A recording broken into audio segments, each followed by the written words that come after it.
What do you want to be when you grow up, Olivia? An astronaut. I want to be a fashion designer. A basketball player. I want to be an actor. A doctor. A teacher. A chef. An artist. What do you want to be when you grow up? A mermaid. Do you know what a computer programmer is? Yeah, no. No.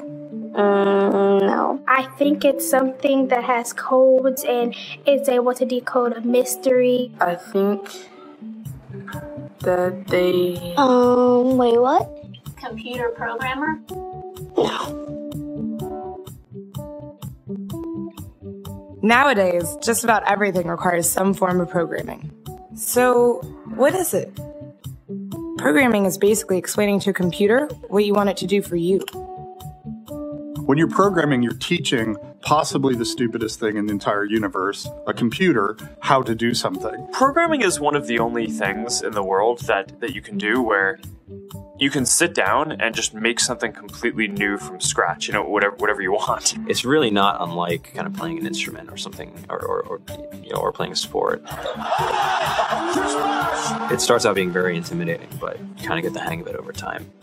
Coding is something that can be learned, and I know it can be intimidating. A lot of things are intimidating, but what isn't? A lot of the coding that people do is actually fairly simple.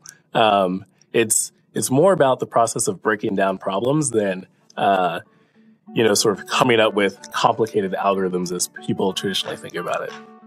Well, if it's fairly simple, why aren't there more of us doing it? Over the next 10 years, there will be 1.4 million jobs in computer science, and only about 400,000 grads qualified for those jobs. That's a shortage of 1 million people. So, how do you start?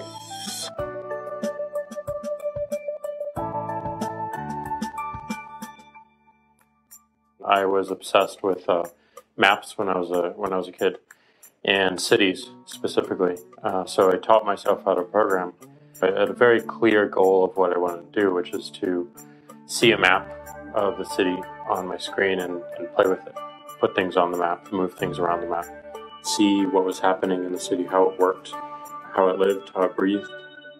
The best early thing was actually using software to decide when the classes in my school would meet. And that put me in a position to decide which girls were in my class. The first program I wrote asked things like, what's your favorite color? Or how old are you? I first learned how to make a green circle and a red square appear on the screen. The first time I actually had something come up and say, hello world, and I made a computer do that. It was just astonishing. When I finally learned a little bit of programming, that blank wall resolved into a bunch of doors. And you open them, and finally you start to open enough doors that the light comes in. And to me, a finished program is like a structure filled with light. All the corners are illuminated. You understand the structure of it. It's a really serene feeling to have completed that.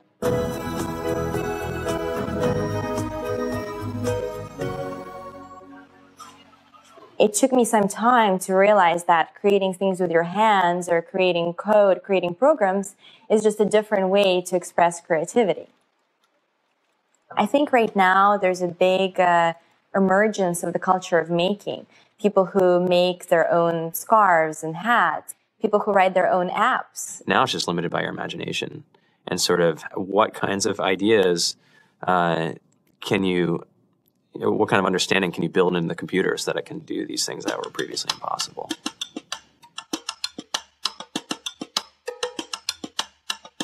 All great things are built in teams when you collaborate with other smart people.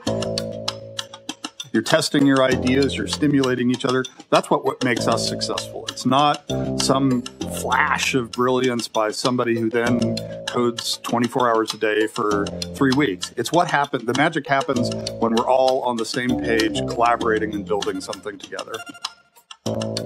There's a much greater need in the world for engineers and people who can write code than there will ever be supply. And so we all live these very charmed lives. To get the very best people, we try to make the office as awesome as possible.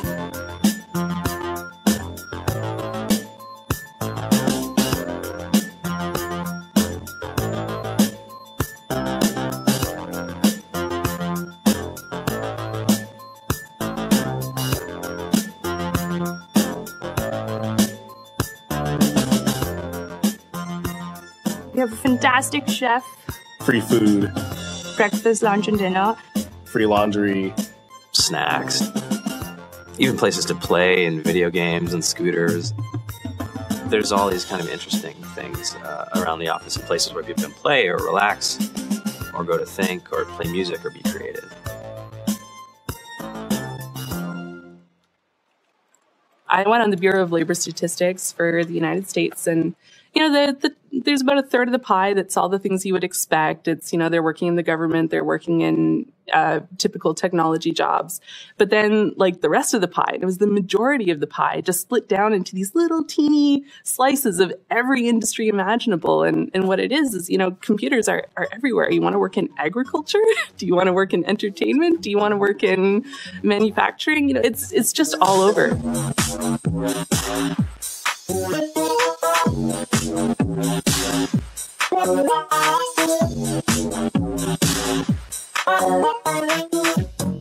Here we are, 2013. We all depend on technology to communicate, to bank, information, and none of us know how to read and write code. So you guys, what else? Who else has an idea of what we can change with our programming? What else can we do? Tiffany? What I saw my students take away from using Scratch and programming in our classroom is that they were willing to push through problems. It really builds critical thinking. It builds problem solving. And it's something that they can then apply to math in the classroom or their reading skills. We integrated science with this programming, and I saw my scores go up 30%. When I was in school, I was in this after-school group called the Whiz Kids. And when people found out, they laughed at me and, all these things. And I'm like, man, I don't care. I think it's cool. And, I'm learning a lot. And some of my friends have jobs. It's important for these kids. It should be mandatory to be a citizen on this planet, to read and write code. I just think you have to start small, right? And I think that's one of the biggest misconceptions about computer science and programming overall is that you have to learn this big body of information before you can do anything. You don't have to be a genius to know how to code. You need to be determined. Addition, subtraction, that's about it. You should probably know your multiplication tables. You don't have to be a genius to code. Do you have to be a genius to read? Do you have to be a genius to do math? No. No. I think if someone had told me that software is really about humanity, that it's really about helping people by using computer technology, it would have changed my outlook a lot earlier. Whether you're trying to make a lot of money or whether you just want to change the world, computer programming is an incredibly empowering skill to learn. To be able to actually come up with an idea and then see it in your hands and then be able to press a button and have it be in millions of people's hands. I think we're the first generation in the world that's really ever had that kind of experience. The programmers of tomorrow are the wizards of the future. You're going to look like you have magic powers compared to everybody else. I think it's amazing. I think it's the closest thing we have to a superpower. Great coders are today's rock stars.